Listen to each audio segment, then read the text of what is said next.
I'd like to speak tonight on a subject which is very relevant to our times, the end of the world.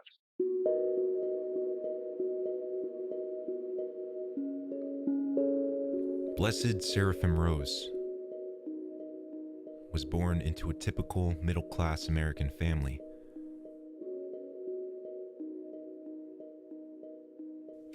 After high school, he began to search for meaning and truth, and not finding it in the culture and society in which he had been raised, he began to rebel. He had rejected the quote-unquote Christianity of America, which he regarded as worldly, weak, fake. For him, it seemed that they put God in a box.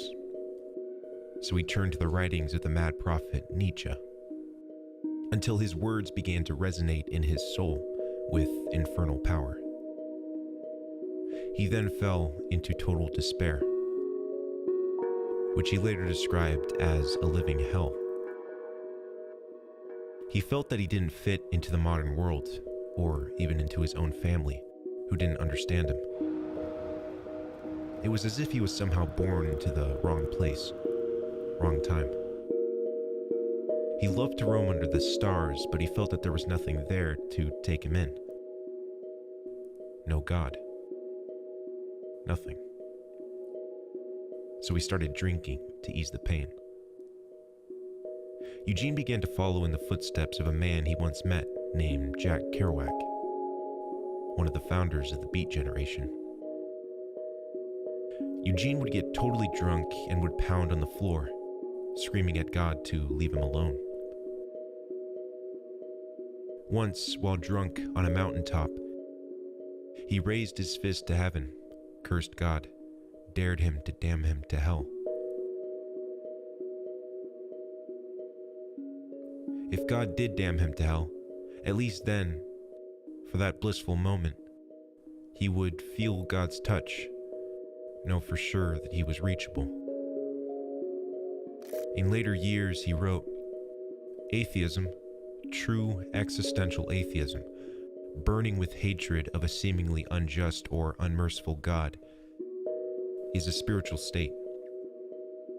It is a real attempt to grapple with the true God whose ways are so inexplicable, even to the most believing of men. And it has more than once been known to end in a blinding vision of him whom the real atheist truly seeks. It is Christ who works in these souls. The Antichrist is not to be found in the great deniers, but in the small affirmers, whose Christ is only on the lips." Nietzsche, in calling himself Antichrist, proved thereby his intense hunger for Christ.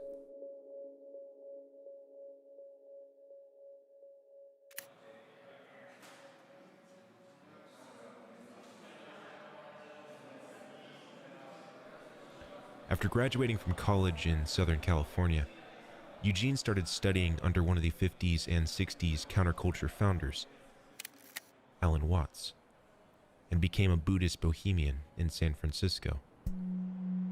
He became fluent in Chinese in order to study the Tao Te Ching and other ancient Eastern texts in their original language, hoping to tap into the heart of their wisdom. But still, he didn't find the fullness of the truth that he suffered for. He found that the Buddhist nothingness left him empty.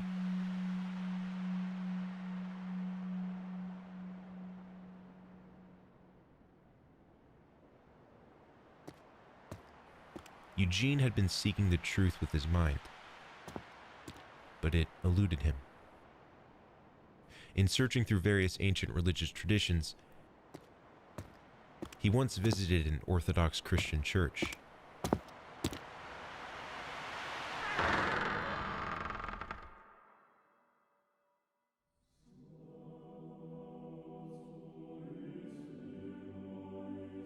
For years in my studies, I was satisfied with being above all traditions, but somehow faithful to them. When I visited an Orthodox church for the first time, something happened to me that I had not experienced in any Buddhist or other Eastern temple. Something in my heart said that I was home, that my search was over. I didn't really know what this meant. With my exposure to Orthodoxy and to Orthodox people, a new idea began to enter into my awareness. That truth was not just an abstract idea, sought and known by the mind, but was something personal, even a person, sought and loved by the heart. And that is how I met Christ.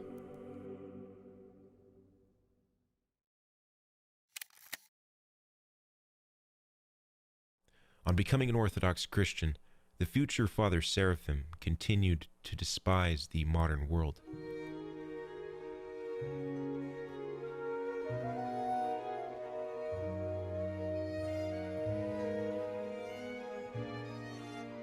Hoped for nothing from it. He sought only to escape it. He desired an ascetic faith that didn't seek earthly desires and comforts, but rather redemption through intense sufferings on earth. In his journal, he wrote, "Let us not, who would be Christians, expect anything else from it than to be crucified.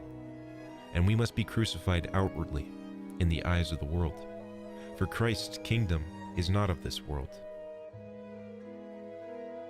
and the world cannot bear it, even for a single moment."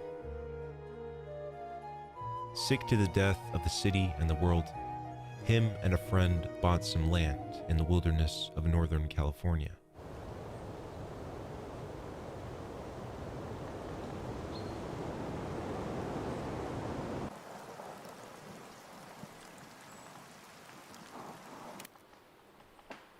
They began to live like the desert dwellers of ancient times. There was no running water, no telephone, no electricity. They built the buildings themselves and lived with bears, bats, and rattlesnakes. In 1970, the two friends became monks, thus dying forever to the world. Eugene was given the name of Father Serafim, after the Russian Saint Seraphim of Sarov.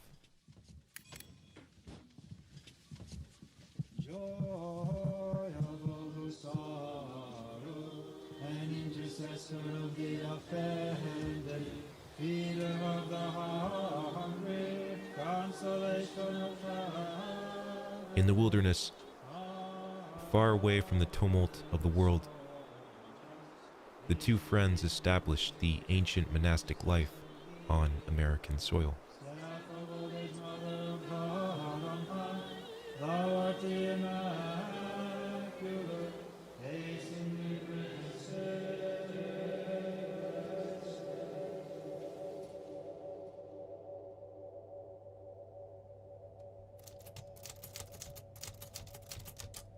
Working by candlelight in his cabin, Father Serafim wrote many books on the spiritual state of the modern world and translated ancient texts on spiritual life into English. During the communist era, his writings on the state of modern man, the meaning of suffering, and the soul after death had a huge impact on people in Russia, as his writings were secretly translated, hand-typed, and distributed in the underground press. Father Serafim's message of underground Christianity, of suffering and persecution in this world for the sake of truth, touched a deep chord in the people who were being crucified by the atheistic state. But his message doesn't apply just to them, but gives a devastating blow to those who are satisfied with the world and its institutions. The following is an account by a college student who met Father Serafim Rose in 1982. I met Father Serafim a year and a half before his death. Like him, I'd been seeking reality through Eastern religions, but was reduced to despair.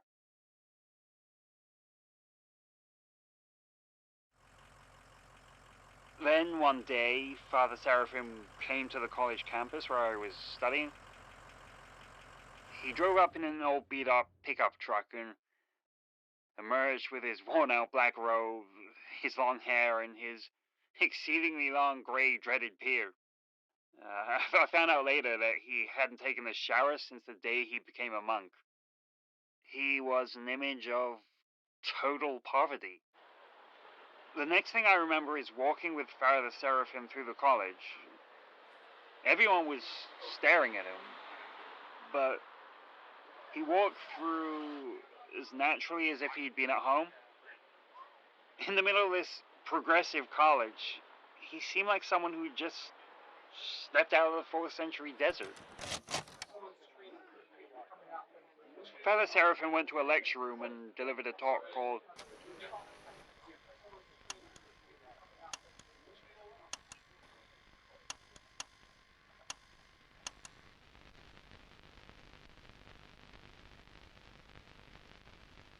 I'd like to speak tonight on a subject which is very relevant to our times, the end of the world. More particularly, signs which are being fulfilled in our times, which point to the end of the world. There have been a number of times in the past when this subject has become very interesting. Actually being called them apocalyptic times. The apostles themselves felt that their times are very apocalyptic. I'll read a little later on some of the statements they make in the scriptures, which show that they really expect. I could see that he was at least as learned and far more wise than any of my professors. Yet, he was clearly a man of the wilderness. It was only later that I found out that he was at one time a teacher of Chinese at UC Berkeley. What struck me most about Father Serafim was that he was a man sacrificing himself totally for God. He was not a university professor that made lots of money, nor is he a religious leader that soared off to power. He was just a simple monk who desired the truth above all else. I know that he would die for the truth, for he was dying for it already. Soon after meeting Father Serafim, the student joined his brotherhood and became a monk. In the midst of writing and translating books, Father Serafim suddenly became ill. One evening, after a day of great difficulties, Father Herman went to Father Serafim. He was sitting down and looked up at his friend. Father Herman began to pour out his heart about how they were killing themselves to spread orthodoxy, and nobody seemed to care. "I have no one to help me," he said, seeing Father Seraphim's sickly state. "And I don't even have you." Father Serafim lifted his head, whispered, "You'll have me in paradise." His time was at hand. As he lay in a hospital bed in agony, Father Herman asked for his blessing and consent to establish a monastery on St. Herman's Island in Alaska, their lifetime goal. Father Serafim said in painful joy, "May God bless it." Father Seraphim's lifetime search for truth that began in suffering ended in heaven, which proved to be the beginning of eternal life.